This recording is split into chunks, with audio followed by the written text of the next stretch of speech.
नमस्कार प्यारे देशवासियों, और विशेष तौर से आज मैं संबोधित कर रहा हूं अपने भारत देश के पूर्वांचल के निवासियों को। और उसका एक कारण है। आज भी पूर्वांचल में बार बार हम ये मांग करते हैं कि वहां का विकास होना चाहिए। आज भी क्यों पूर्वांचल के व्यक्ति को, एक युवा को अपना गांव छोड़ के, अपना शहर छोड़ के बाहर जाना पड़ता? और गौर करिए इस बात पे कि बाहर जाकर के जब वो दिल्ली को कब्जाते हैं, चाहे वो पत्रकारिता हो, चाहे टीवी मीडिया हो, चाहे आईएएस हो, हर नौकरी में किस तरीके से वो ऊपर जाते हैं। लेकिन कभी आपने सोचा कि पूर्वांचल को क्यों वंचित रखा गया? जरा इस पे ध्यान दें। 1857 के अंदर जो क्रांतिकारी भूमिका पूर्वांचल ने की थी, यहां के लोगों ने जो भूमिका निभाई थी, उस भूमिका को अंग्रेज कभी भूले नहीं। मंगल पांडे ने जो किया था कि सबको उन्होंने पिंडी पिंडी कहना शुरू कर दिया, घबराने लग गए पांडे नाम से। कुंवर सिंह ने जो किया, आरा जगदीशपुर से चल के आजमगढ़ तक, और जानते हैं पूर्वांचल के लोगों ने कैसे खुली बाहों से कुंवर सिंह का स्वागत करके अपने बलिदान दे दिए थे लड़ते हुए उनकी तरफ से अंग्रेजों। गोगा भिक्कू, दो हलवाई भाई अजमतगढ़ के, जब कुंवर सिंह की सेना वहां रुकी आजमगढ़ जाते हुए रास्ते में, तो इन दोनों हलवाई भाइयों ने जितनी शक्कर थी इनके पास, उसको कुएं में डाल दिया कि सेना को मीठा पानी पीने को मिले। और जब अंग्रेज आए तो इन दोनों भाइयों को गिरफ्तार करके अंडमान भेज दिया गया, जहां पे इन दोनों भाइयों की मृत्यु हुई। घसियारे आरा के और पूर्वांचल के, इन्होंने अंग्रेजों के घुड़सवारी सेना जो होती थी, उसको घास बेचने से मना कर दिया, उनके घोड़ों की मालिश करने से मना कर दिया। 50 घसियारों को गिरफ्तार किया गया।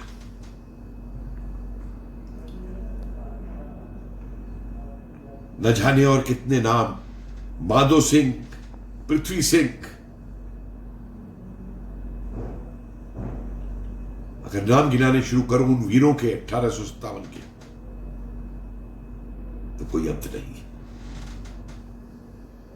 इसीलिए बदला लेकर के अंग्रेजों ने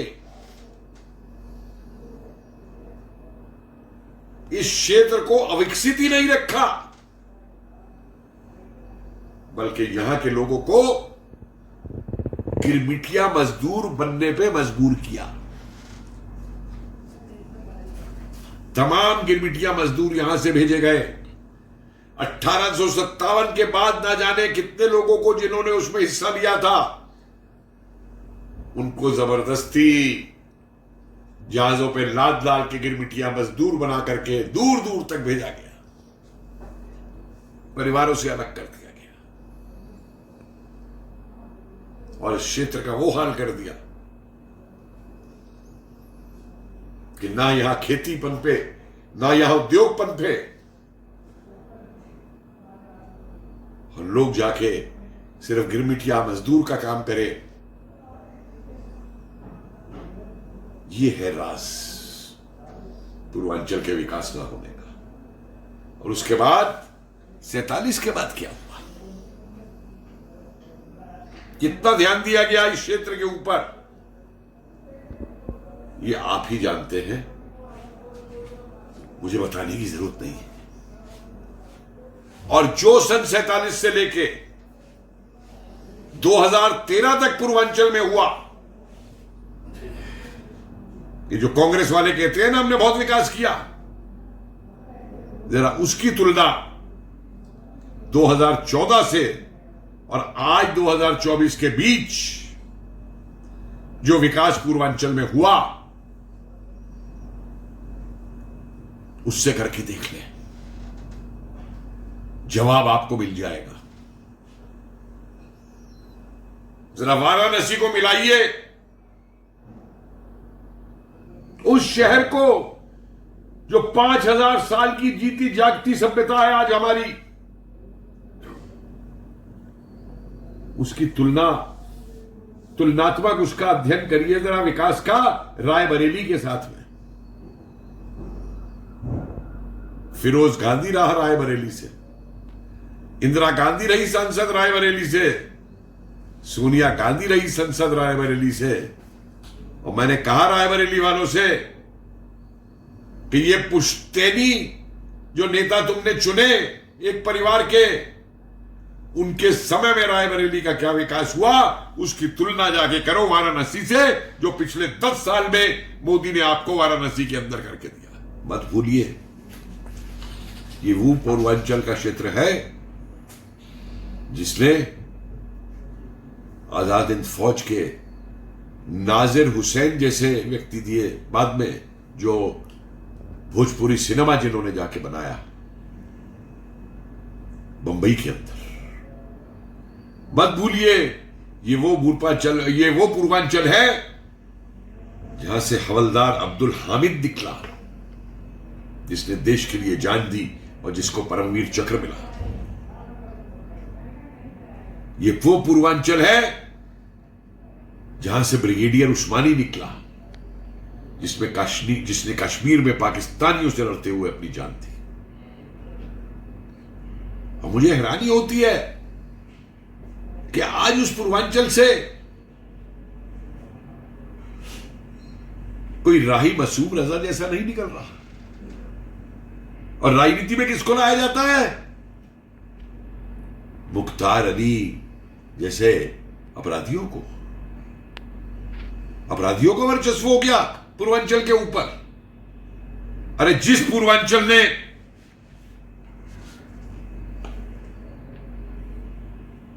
संत भृगु को, जामदग्नि को, वाल्मीकि को, दुर्वासा जी को उनके आश्रम बनाने का स्थान दिया, वो पूर्वांचल आज माफिया और अपराधियों का गढ़ बन रहा है। जिस पूर्वांचल ने कबीर जैसे संत दिए हो, साहित्यकार दिए हो, कलाकार दिए हो, राहुल शंकरतायन दिया हो, प्रेमचंद दिया हो, जयशंकर प्रसाद दिए हो, उस्ताद बिस्मिल्लाह खान दिए हो, हजारी प्रसाद द्विवेदी दिए हो,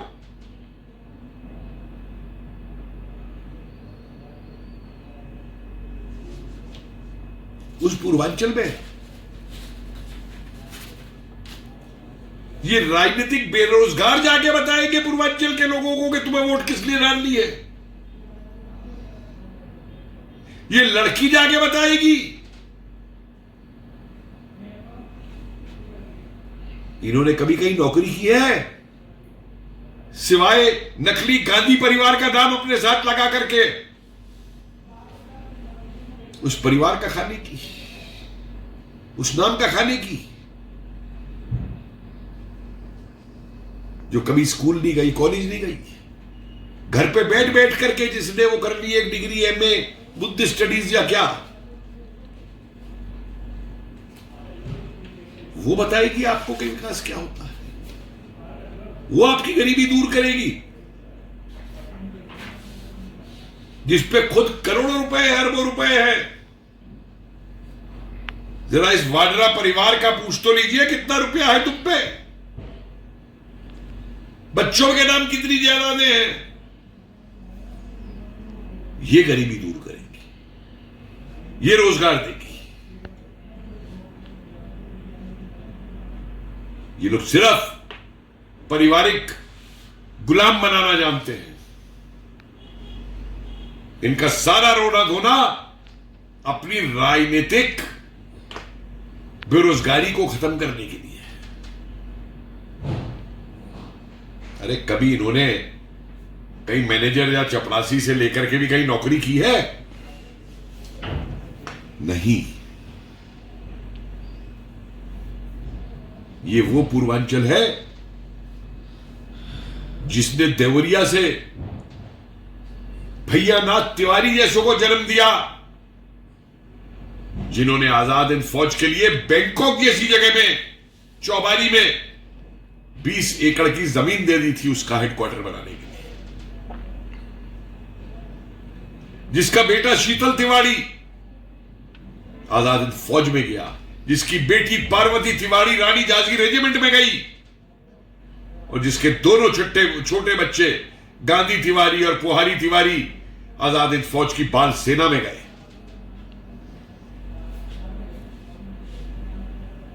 ऐसे ऐसे लोगों को पूर्वांचल ने जो है पैदा किया अपनी पवित्र भूमि के ऊपर। और आज ये माफिया, ये कल के लड़के, जात पात फैलाने वाले,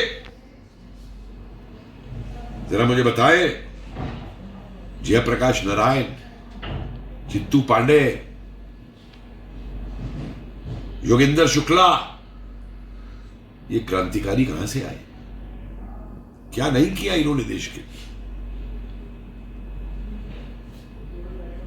भूल गए कि किस तरीके से सन 42 के अंदर क्या क्या कुर्बानियां दी यहां के लोगों ने। 20-20 दिन तक आजाद करा दिया था शहरों को वहां पे। ये वो पूर्वांचल है। लेकिन इस पूर्वांचल को जब हम देखते हैं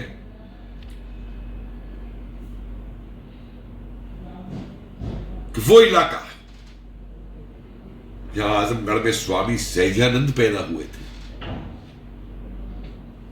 जिन्होंने अखिल भारतीय किसान सभा बनाई थी, जो किसानों की मांगों के लिए जिंदगी भर लड़ते रहे, और जिसको कांग्रेस के राज में सन 37-38 के अंदर जिस पे बैन लगवा दिया था कांग्रेस के लोगों ने, उस किसान आंदोलन को नहीं पनपने दिया। जागिए और देखिए कि देश किस तरफ आज जा रहा है।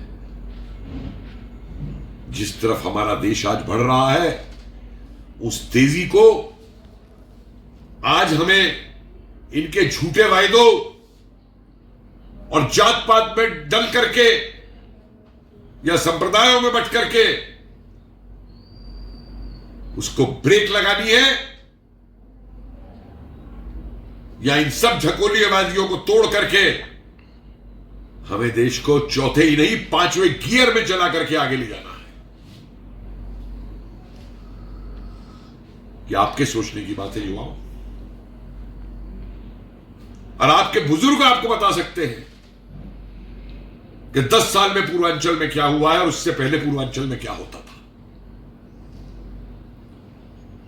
उनसे पूछिए।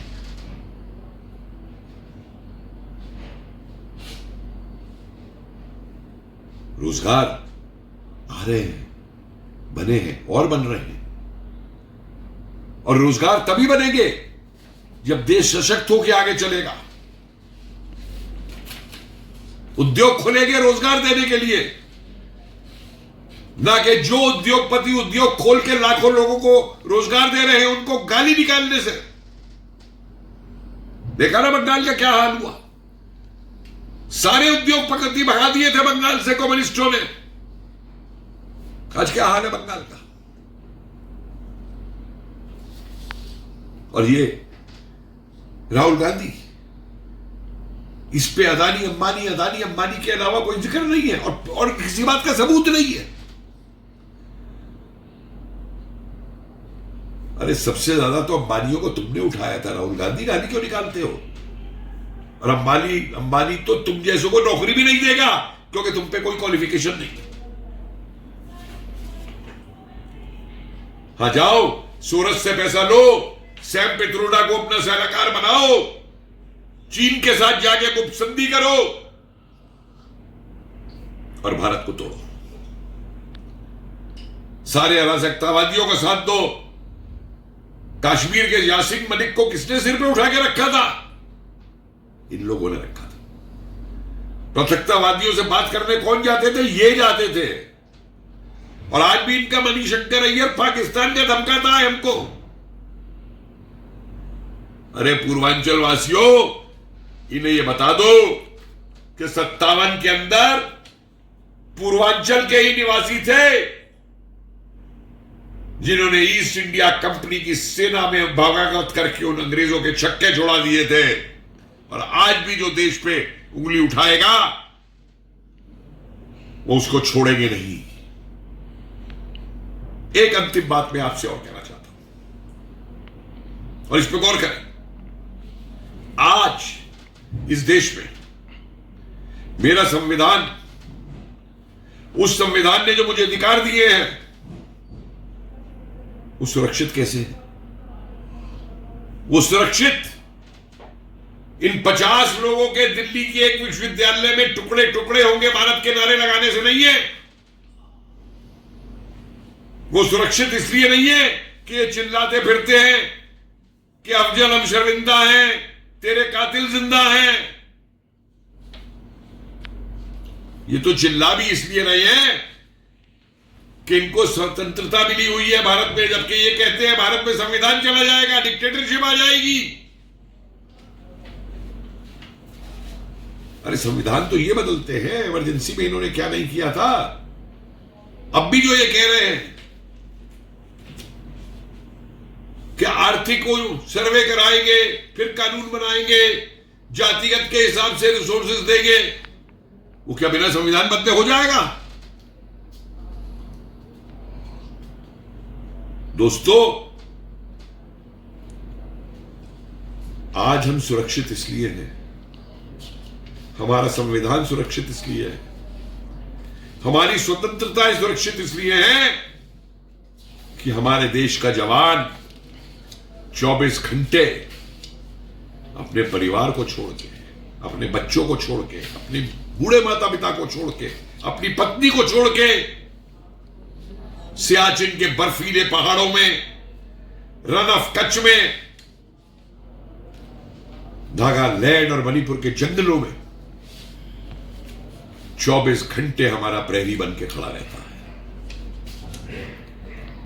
इसलिए हम विकास कर पा रहे हैं।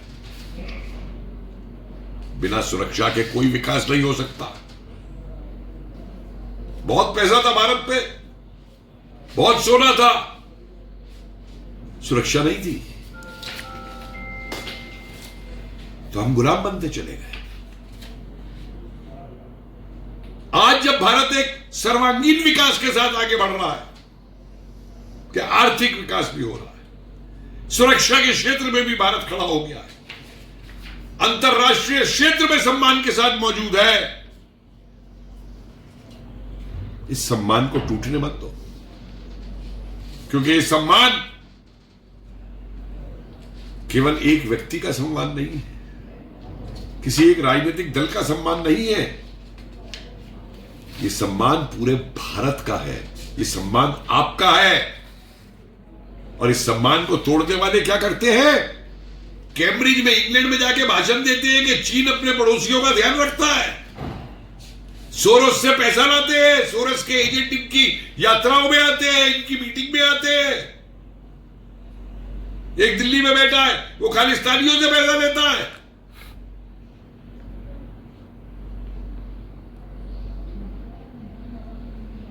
अगर हमें विकास करना है, हमें आगे बढ़ना है, देश को सशक्त बनाना है, मैं मानता हूं कि स्थानीय स्तर पर आपके किसी भी कैंडिडेट के साथ में